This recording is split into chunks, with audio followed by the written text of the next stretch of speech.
back to my channel bersama aku Devari Fitriano. So di video yang kedua aku ini aku bakal nge-speak up lagi masih dengan judul yang sama kayak di video pertama aku, yaitu hashtag Indonesia Terserah.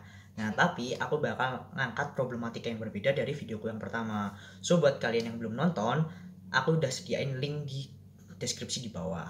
Nah sebelum kita lanjut nih ke video utamanya, aku pengen ingetin ke kalian untuk jangan lupa like, share, dan subscribe channelku ini biar aku bisa lebih semangat lagi ngasih konten-konten yang menghibur untuk kalian semua kayak gitu.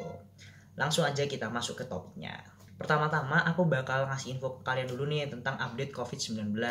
Beberapa hari yang lalu kita dikejutkan bahwa Indonesia menempuh rekor dengan jumlah pertambahan kasus COVID-19 terbanyak selama masa pandemi ini.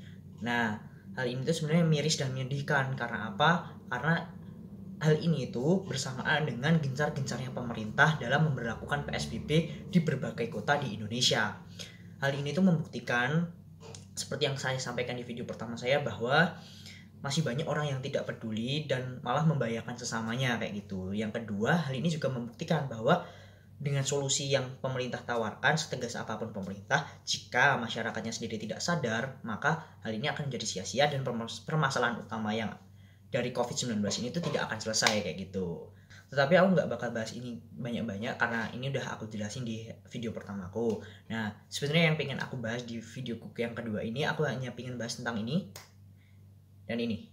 Nah, dua foto ini adalah contoh tentang apa yang aku akan bahas di videoku kali ini. Banyak banget netizen yang berkata tentang ketidakikhlasan dokter dan tenaga medis. Nah, padahal hal ini tuh menurut saya tidak benar. Saya tidak menyalahkan orang yang berkomentar, tetapi saya menyalahkan mindset, opini, dan cara mereka menyampaikan pendapat mereka kayak gitu. Karena menurutku di sini tuh tidak ada dokter dan tenaga medis yang tidak ikhlas menangani COVID-19. Ya gimana? Kita ambil contoh aja gini, dokter itu udah mengorbankan energi, terus mereka juga mengorbankan waktu mereka, momen bersama keluarga, dan mereka rela. Mereka itu memiliki resiko terkena COVID-19 itu yang paling banyak gitu loh, karena mereka ya bertemu dengan orang-orang yang menjadi pasien itu setiap harinya. Nah, mana mungkin hal ini tuh tidak membuktikan keikhlasan mereka dalam membantu sesama. Menurutku itu mereka itu sebenarnya tidak ingin disanjung, tidak ingin dipuji. Yang mereka inginkan itu hanya dihargai. Apa yang telah mereka berikan kepada negara, kepada masyarakat Indonesia, ya dihargai dong. Karena setiap bertambahnya satu pasien COVID, itu tuh yang bertambah bebannya itu adalah mereka dan negara. Sedangkan kita, ya kita hanya mungkin duduk pasrah diobati oleh mereka. Kita tidak mikir. Nah, sedangkan mereka ya mereka mau tertambah lagi beban mereka, padahal beban mereka sendiri udah banyak kayak gitu loh. Kemudian pendapat-pendapat ini yang menurut saya itu tajam dan bakal menyakiti hati. Bayangkan saja dokter dan tenaga medis yang udah capek-capek mati-matian mengobati pasien, kemudian membuka sosial media dan menemukan hal seperti ini. Saya rasa mereka bakal kecewa gitu loh. Karena ya apa yang udah mereka berikan kenapa dibalas seperti ini oleh masyarakatnya? Belum tentu mereka memiliki kesabaran dan mampu untuk menerima komen-komen tersebut. Nah, bagaimana jika misalkan orang-orang yang berkomentar tersebut dipidanakan dengan UU ITE yang ujung-ujungnya mungkin malah mereka hanya meminta maaf. Nah, ini loh yang harus kita ubah pola pikir kita. Jadi sebelum kita menulis komentar ya kita pikir dulu. Jangan hanya kayak yang sering terjadi saat ini, membuat sesuatu sesuai keinginan kita tanpa berpikir panjang, akhirnya viral dan ujung-ujungnya minta maaf. Ya kayak gitu loh. Kemudian sekali lagi deh aku ingetin bahwa dokter dan tenaga medis itu udah memperjuangkan segalanya untuk menyembuhkan pasien COVID-19 ya. Kalau buat kita yang masyarakat awam ya sebisa mungkin kita mensupport mereka. Mensupport bukan dalam artian yang harus material, but cukup dengan dukungan moral, dukungan semangat, kita memberikan komen-komen positif kepada mereka. Itu mereka udah memiliki semangat baru dalam memerangi COVID-19. Bukan malah seperti yang saya tunjukkan tadi, mereka malah membuat mental tenaga medis itu down kayak gitu loh. Selanjutnya aku juga bakal bahas tentang hal-hal yang jarang orang lihat dari COVID-19 ini, yaitu hal positif apa yang bisa kita ambil dari COVID-19. Yang pertama itu adalah family time. Banyak orang yang tidak bisa dan tidak memiliki waktu bersama keluarga ketika mereka melakukan kegiatan bekerja sehari-harinya. Nah, dan di waktu inilah ketika kita lebih sering di rumah ya, ayo kita habiskan waktu bersama keluarga kita. Seperti kita gunakan waktu yang kita tidak bisa gunakan di hari-hari biasanya kayak gitu loh.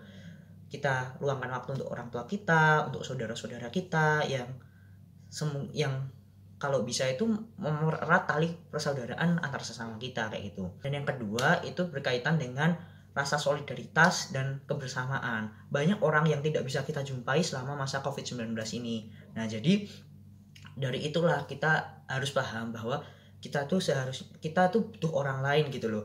Kita tuh bukan manusia individualis, kita itu membutuhkan orang lain. Dan akankah baik jika kita setelah masa pandemi ini kita bisa lebih menghargai seseorang kayak gitu. Kemudian yang ketiga yang penting yaitu jaga kebersihan. Karena ya otomatis dari masa pandemi ini banyak orang yang membiasakan kebiasaan baru mereka, yaitu dengan seperti rajin mencuci tangan, menjaga kebersihan lingkungan, menjaga kebersihan diri. Nah, ini harus kita teruskan gitu loh, agar kedepannya kita bisa terjauh dari penyakit. Dan otomatis kalau diri kita bersih dan lingkungan kita pasti akan jadi bersih, dan ini akan memberikan efek-efek positif baik itu untuk kita sendiri dan lingkungan kita kayak gitu. Dan yang terakhir itu adalah kurangi ego kita masing-masing. Kan seperti yang kita tahu nih, ego itu udah sangatlah berdampak negatif baik bagi kita ataupun bagi sesama. Seperti contoh-contoh yang udah saya jelaskan tadi, bahwa ego itu bakal menyebabkan kerusakan yang besar gitu loh. Dampaknya itu bukan hanya kepada kita tapi kepada lingkungan kita juga. Nah, jadi ya karena kita udah tahu nih dampak negatif dan dampak besar dari COVID-19 itu ya, makanya kita kurangi ego kita nih. Setelah masa pandemi ini ya kita lebih toleran aja ke sesama kayak gitu. Nah, mungkin itu aja sih yang pengen aku sampaikan di videoku yang kedua ini. Intinya kalian jangan lupa untuk mengambil hal-hal positif yang diajarkan oleh corona ini, serta buanglah jauh-jauh hal-hal negatif yang ada selama masa pandemi ini. Kemudian seperti biasa jangan lupa untuk like dan share jika kalian setuju dengan apa yang menjadi pendapat aku, serta tulis di kolom komentar kalau kalian punya pendapat yang berbeda dari aku. Serta jangan lupa untuk subscribe channelku ini, serta follow Instagram aku di devario_f untuk dapetin info yang lebih baru lagi. Mungkin itu aja dari aku di video kali ini. Stay safe and see you next time.